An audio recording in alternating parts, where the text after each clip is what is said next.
Delhi police ने स्वीकार किया है कि हनुमान जयंती के अवसर पर राजधानी के जहांगीरपुरी एरिया में बिना इजाजत के शोभा यात्रा निकाली गई।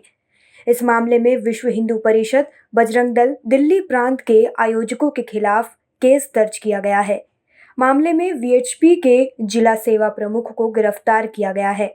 पुलिस के मुताबिक बिना इजाजत शोभा यात्रा निकालने पर आईपीसी के सेक्शन 188 के अंतर्गत आयोजकों विश्व हिंदू परिषद, बजरंग दल दिल्ली प्रांत, मुखर्जी नगर जिला, झंडेवाला के खिलाफ केस दर्ज किया गया है।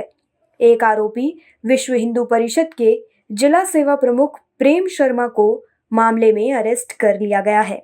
मामले की जांच जारी है। प्रवर्तन निदेशालय ने मनी लॉन्ड्रिंग कानून के तहत director selling consumer goods company Amway India की 757 करोड़ रुपए की संपत्ति जब्त की है। ईडी के एक अधिकारी ने सोमवार को यह जानकारी दी। Amway India Enterprises Private Limited company की अस्थायी रूप से जब्त संपत्तियों में तमिलनाडु के डिडिंगुल जिले में जमीन और फैक्ट्री, बिल्डिंग, प्लांट और मशीनरी, वाहन, बैंक अकाउंट और फिक्स डिपॉजिट शामिल है। जब्त की गई संपत्तियों का हस्तांतरण या परिवर्तन नहीं किया जा सकता। कांग्रेस की महाराष्ट्र इकाई के अध्यक्ष नाना पटोले ने सोमवार को कहा कि राज्य सरकार को सांप्रदायिक तनाव भड़काने की कोशिश कर रहे नेताओं की रैलियों पर रोक लगानी चाहिए। उन्होंने यह मांग महाराष्ट्र नवनिर्माण सेना यानी मनसे के प्रमुख राज ठाकरे द्वारा 1 मई को रैली किए जाने की घोषणा के एक दिन बाद की है। ठाकरे ने 2 अप्रैल को गुड़ी पाड़वा के मौके पर एक रैली के दौरान 3 मई तक मस्जिदों से लाउडस्पीकर हटाने की चेतावनी दी थी। ठाकरे ने कहा था कि यदि ऐसा न हुआ तो तेज आवाज में हनुमान चालीसा पढ़ा जाएगा। पटोले ने पत्रकारों से कहा, ऐसे बयान से सांप्रदायिक तनाव पैदा करके लोगों को प्रभावित करने वाले महंगाई जैसे मुद्दों को दरकिनार किया जा रहा है।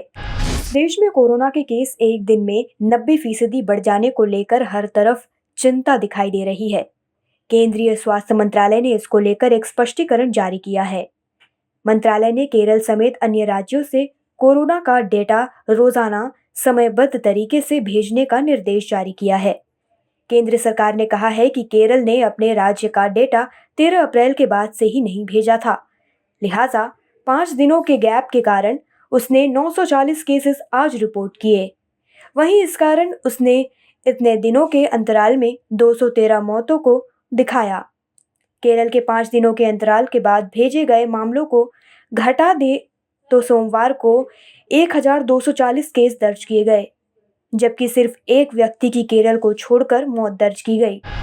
पूरे देश में रामनवमी और फिर हनुमान जयंती के मौकों पर हुई हिंसा की घटनाओं को लेकर बिहार के मुख्यमंत्री नीतीश कुमार ने सोमवार को कहा कि आपस में विवाद नहीं करना चाहिए। अगर आप सचमुच पूजा में विश्वास करते हैं तो ठीक से पूजा करिएगा।